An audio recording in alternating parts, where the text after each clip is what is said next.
कहीं जब आप पॉलिटिक्स ऑफ परफॉर्मेंस करते हैं तो प्रोग्रेस होता है, शायद इसलिए इतिहास बनने जा रहा है और ये हैट्रिक। शाना जी लड्डू बनवा रही हैं जलेबी? दोनों।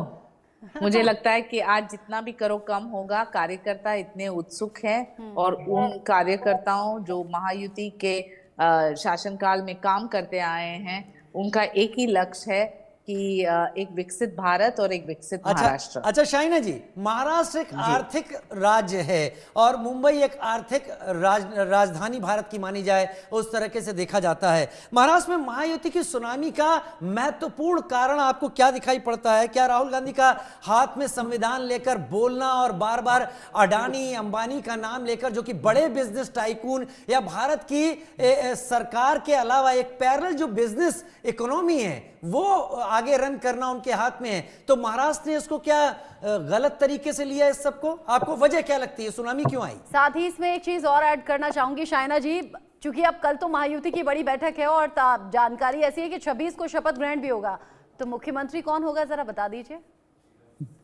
मुझे कोई खबर नहीं और स्पेकुलेशन में जाना ही नहीं। हम सब कार्यकर्ता है, प्रधान सेवक या सेविका के रूप में काम करना चाहते हैं महाराष्ट्र के लिए और वही एक लक्ष्य रहेगा। रही बात आपने पूछा आर्थिक राजधानी, हाँ बिल्कुल मुंबई है, लेकिन आपने देखा अभी तक कितना स्टेप मदरली ट्रीटमेंट मिला था जब कांग्रेस का शासनकाल था।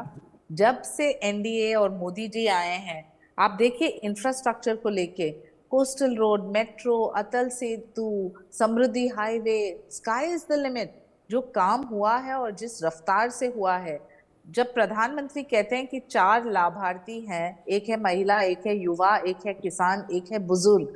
आप देखिए महाराष्ट्र में क्या परिवर्तन आया। जब लाड़की बहन योजना से 2.5 करोड़ महिलाओं को बैंक ट्रांसफर मिलता है तो वो आपका वोट बैंक है। जब युवाओं को स्टाइपेंड और इंटर्नशिप स्कीम्स मिलते हैं तो वो आपका वोट बैंक है। जब किसान को डायरेक्ट ट्रांसफर उनके बैंक अकाउंट में मिलता है तो वोट बैंक है। और जब सीनियर सिटीजन्स को पेंशन स्कीम्स मिलते हैं तो वोट बैंक है। विपक्ष ने क्या वोट बैंक की राजनीति की? सिर्फ तुष्टीकरण। एक कम्युनिटी को दबा के रखो, एक कम्युनिटी को वोट बैंक रखो, मुस्लिम हो या दलित हो।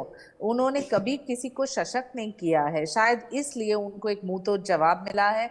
और इस बार इतिहास बनने जा रहा है, एक हैट्रिक, जहां इतिहास जिसका तो श्रेय पिछले 30 सालों में जो बढ़ चढ़कर लोगों ने वोटिंग की उसको लेकर भी चर्चा थी कि इस बार 30 सालों में सबसे ज्यादा वोटिंग परसेंटेज 65% से ज्यादा रहा, तो एक इसके फेवर में गया। उससे भी बड़ी बात यह कि महिलाओं ने बढ़ चढ़कर उसमें वोटिंग की। अब रिजल्ट हम सबके सामने धीरे धीरे, चूंकि ये रुझान है और नतीजों में तब्दील हो ही रहे हैं।